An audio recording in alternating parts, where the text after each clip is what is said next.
इथे आज आमचा महेंद्र उभा आहे आणि इथे अजून 2 लांडे उभे आहेत. नाही का, 1 लांड्या उभा आहे. 2 का 1?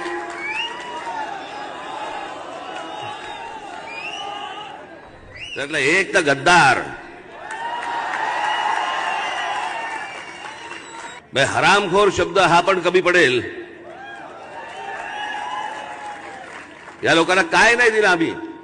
नगरसेवक झाले, महानगरपालिकेमध्ये स्टँडिंग कमिटीमध्ये बसले, 4-4 वर्ष बसले. बाकीच्याला संधी द्यायला पाहिजे म्हणून बाजूला केल्यावरती हा माणूस शिवसेनेकडे विकला गेला. आणि कोणत्या वेळेला विकला गेला?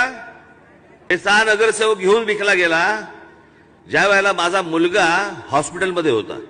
आणि त्यावेळेला हा माणूस पैसे घेऊन हा लांड्या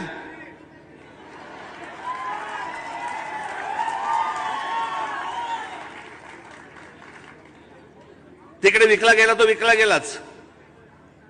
मग त्यांनी आमदारकी दिली. मग हा आमदार झाला, दुसरीकडे विकला गेला. म्हणजे मला सांगा, इथून तिथे विकला जातो, तिथून हा इथे विकला जातो. हे असले विकले जाणारी लोक तुम्हाला हवी आहेत? या माणसाचा पूर्व इतिहास सगळ्यांना सांगा. हा काय प्रकारचा, काय लायकीचा माणूस आहे ते.